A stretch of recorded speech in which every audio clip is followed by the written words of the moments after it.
if your funds are already in that app and you already have a bit more trust with them, what's the point in sort of using a different service unless there's way better incentives that they can come out with?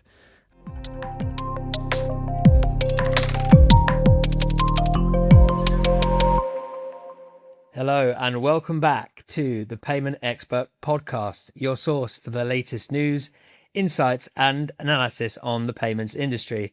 I'm Lewis Thompsett, news editor at Payment Expert, and with me today, drafted in at the last hour, is our senior business journalist, Kieran O'Connor. Kieran, thanks for coming on again today to chat all things buy now, pay later, new regulations in the UK, which have been out for about 3 weeks now, 3 weeks.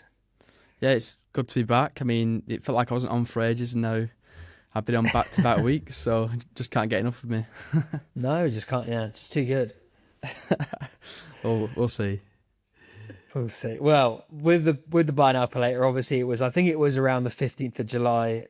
Those regulations came in the UK for the first time. So if you think of some of the bigger players that we all know, the likes of Klarna, ClearPay, PayPal, they all sort of sit under a regulated regime now as part of it under the FCA. As that's come in, I mean, how have you seen it as it's come in? Has it been what you expected, or has it been a bit of a non-event so far? I mean, me personally, I've not seen or heard too much about it. I know that it only accounts for payments from that date onwards. So I guess for many people who have got paying through credit still active, it may have been initiated from before that date anyway still. So maybe yet to see the how that plays out. Yeah, I think personally for me as well, Lewis, it's been a bit of a non-event. Going into my life story, I guess I joined Payment Expert at the beginning of 2024, and I remember like BNPL regulation was one of the topics that was always coming across the desk, and we were covering it a lot, sort of in the UK and the US and sort of other markets. Yeah. And there was never really a point where we weren't talking about it. And obviously the UK government were under a lot of pressure to sort of regulate the market, just because of how big BNPL sort of grew, especially through COVID. And there was a lot of noise to try and regulate it, but also to regulate it correctly, because we saw other markets come in, maybe rush it in a way, and just sort of do a one-size-fits-all regulation plan, chuck BNPL in with the other credit services. And BNPL providers have been quite active in telling regulators that we don't want it like that and it shouldn't be done like that. So maybe it's a case of we think it's a non-event because we've covered it so much. So in our little world, we think it was such a big deal and it actually wasn't. Or maybe it's a non-event because the regulators have actually done a good job, and there's no one really fighting back against it.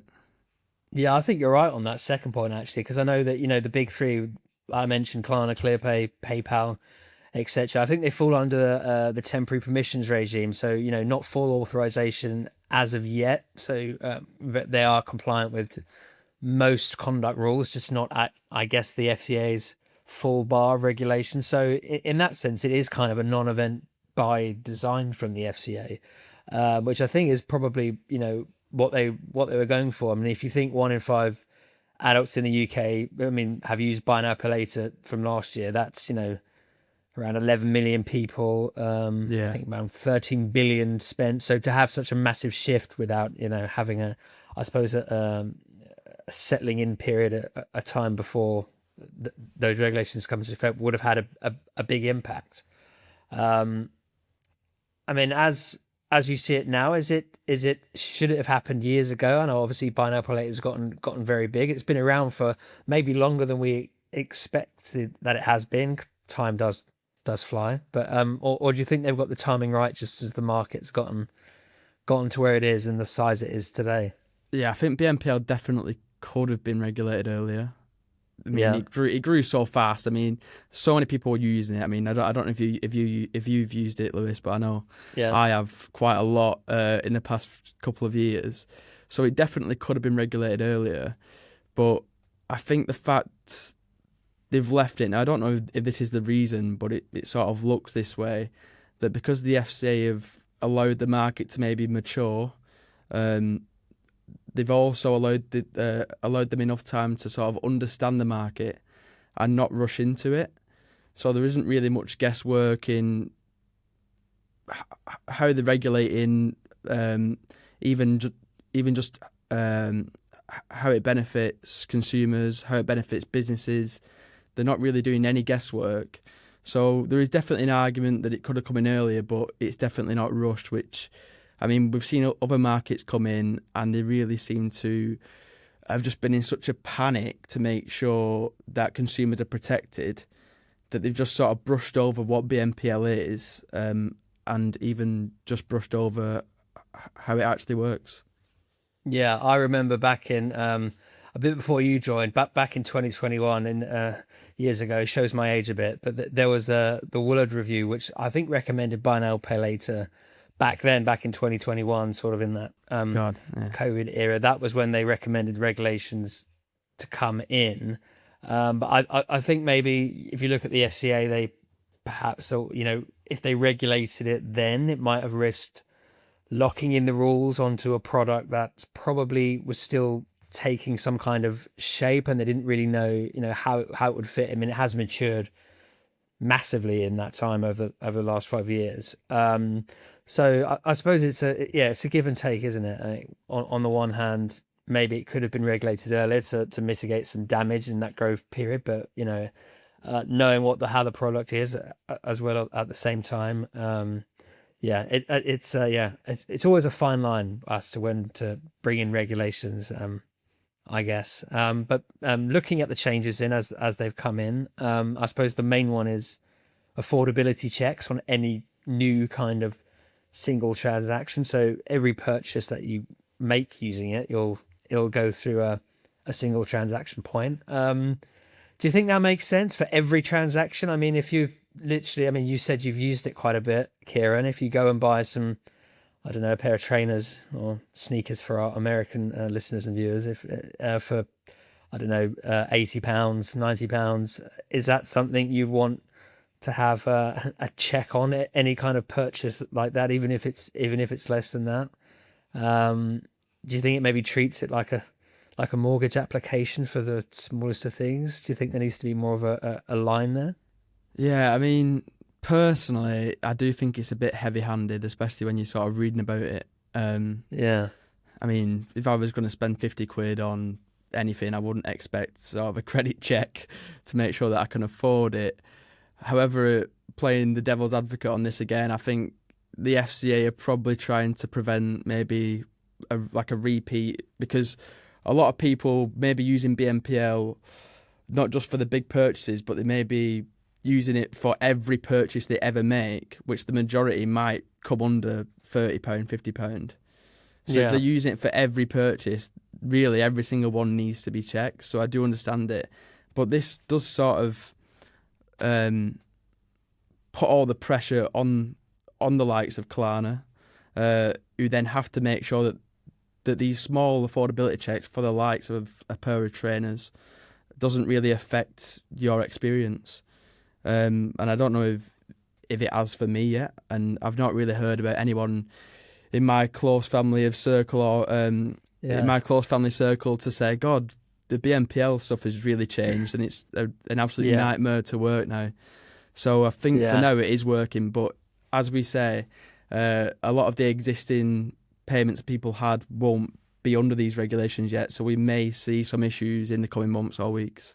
Yeah, I mean, I think, to be fair, maybe to the FCA, it is a proportionate check. It's not like a full underwrite.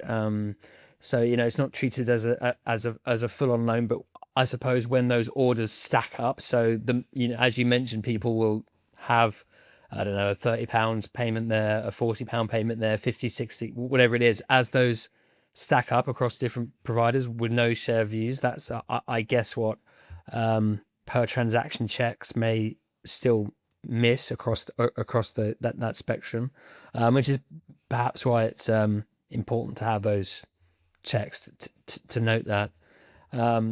with those. Let's talk a bit about, I suppose, the rules of the agreement. We mentioned obviously they only apply from the 15th of July onwards. Everything before that at the minute is still unregulated. So we're still in that window, aren't we? If we had Yep. Klarna pay in 3, pay in 4, everything still is unregulated there. So I guess at the minute you could argue that we still got to wait a while for the actual new protections to really come in. Yeah, I think you'll sort of see the real benefits coming over the next few months, which sort of made me think. I know we both said it's been a non-event at the moment.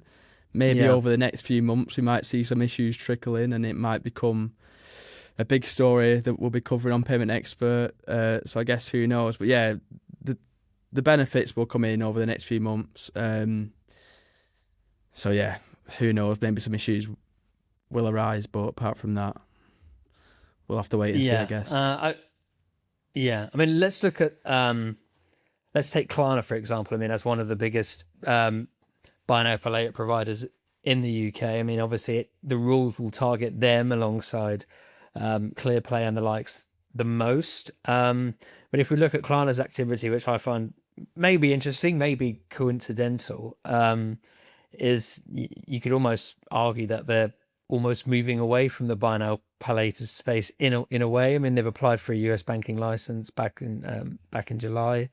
Do you think that's a coincidence, or do you think they're kind of growing out a bit as perhaps the regulation on buy now pay later particularly comes down? Obviously, I know in the US the regulations around buy now pay later aren't as strict as over here, but do you think that I guess expansion is you feel it was necessary at this time when regulations are tightening, whether or not they are in the same market?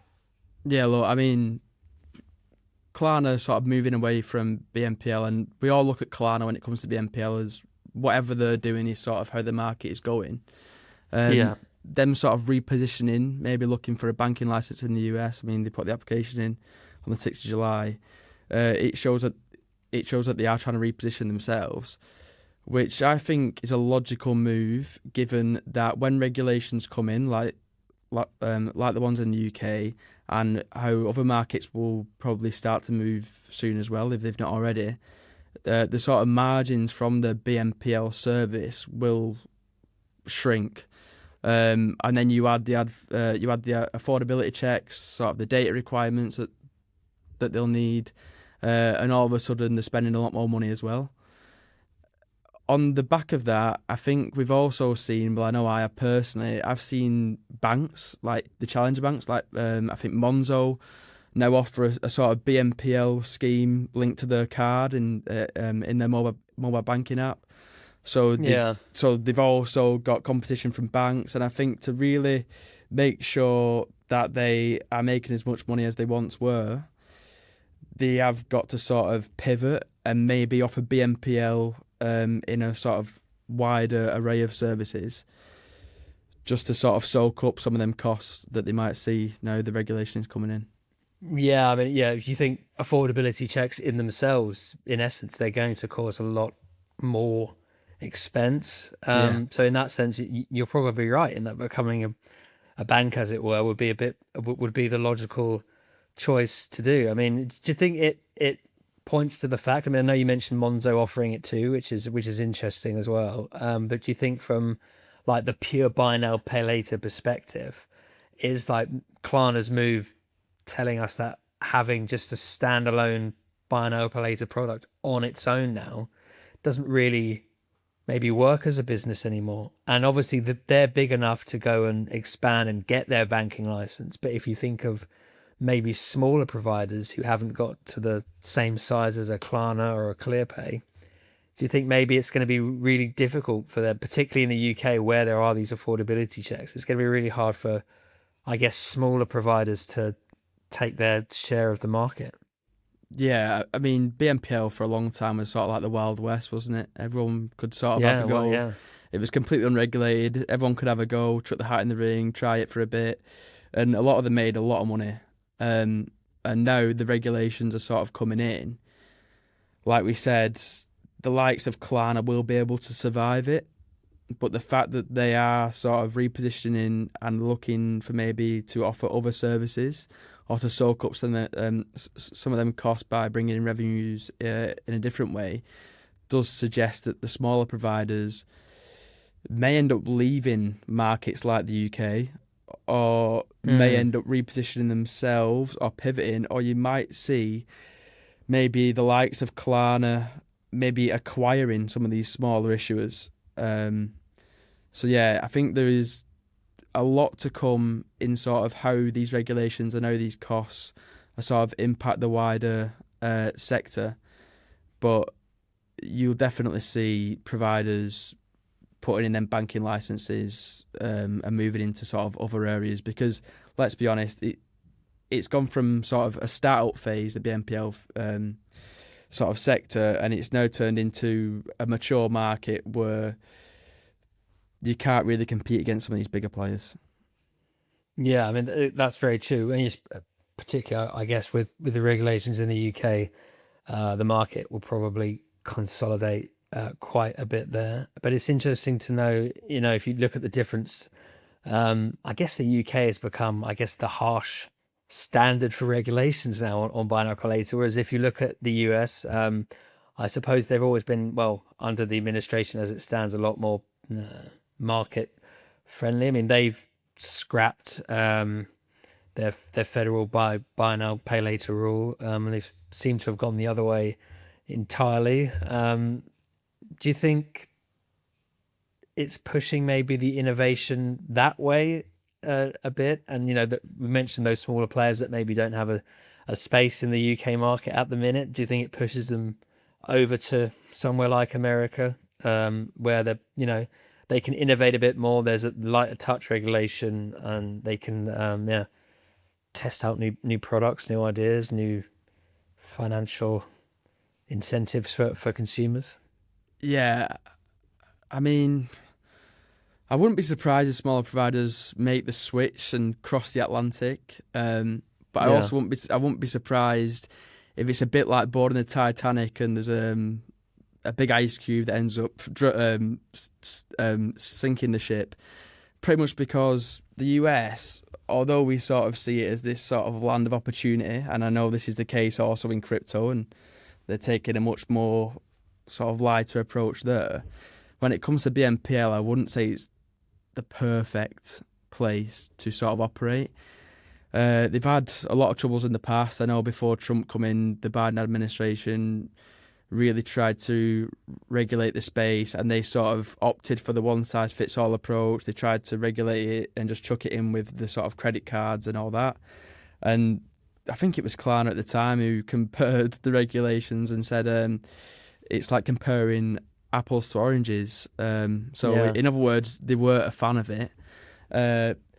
And then that's when Trump come in and sort of said, well, it's not really a priority for us. We're going to scrap this and we're going to let the states pick how they want to sort of regulate the space.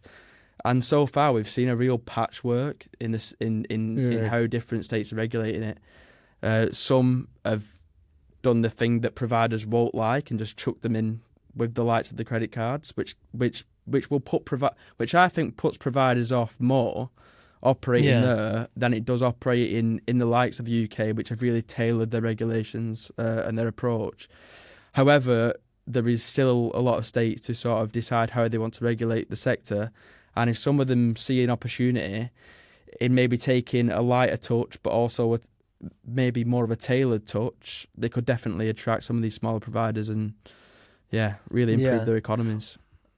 And also, I think if you're like a Klarna, which I think operate in around, I think it's around 26 countries, but knowing that the UK is probably now the strictest, regime, they know that that's the kind of the highest or lowest bar, however you want to look at it.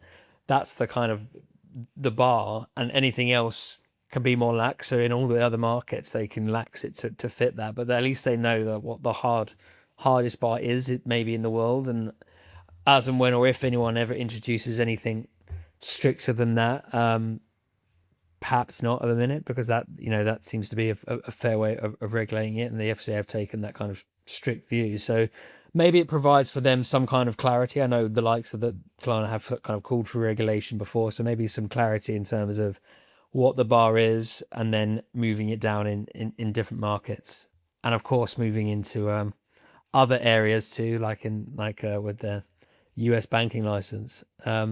Which kind of leads me on to I guess the final point, Kieran, for you today, which is do you kind of see it in the UK? Like, do you particularly, do you think buy now pay later will still be a kind of standalone thing, or do you think it'll all be tied to some kind of other financial products? You know, not just buy now pay later. You look at Klarna, obviously still in the US, but going into banking, others too, ClearPay. Do you think they'll still be independent buy now pay later providers, or will will it all kind of shift into lending and banking within that time? Yeah, I'm going to be pretty strong in that I Crystal don't ball. think there will be any standalone providers left Ooh. in the next few years. And I just think the likes of your Monzos coming in and offering pretty much the same product that Klarna offers. If your funds are already in that app and you already have a bit more trust with them, what's the point in sort of using a different service? Unless there's way better incentives that they can come out with. I think people are going to be much more likely to sort of use the firms they're already used to. I think we'll see BNPL still exist, though. I think it might be used more as maybe a customer acquisition tool compared to its own service. Yeah, but yeah, I sort of see banks taking over and just being like, thanks for innovating this really interesting product that everyone loves, but we'll take now it that from it's here. regulated. I guess you're right. It's maybe been something that hasn't been regulated, so therefore maybe the banks wouldn't touch it. But now there is a service for it. Perhaps we'll see some movement there, and maybe that's where some of the acquisition comes from the little ones in the banking space. Interesting to see, Kieran, and I'm sure we'll keep abreast of it as the stories develop around it too. So thank you everyone for listening on this week. Unfortunately, that is all we do have time for today. So thank you very much to Kieran for jumping on and joining me today. As always, if you're not already subscribed to the Payment Expert podcast, please make sure to subscribe wherever you get your podcasts, with plenty more insight and analysis coming over the weeks and months ahead. And as always, for the latest news as it happens, head over to paymentexpert.com. We'll see you all next time.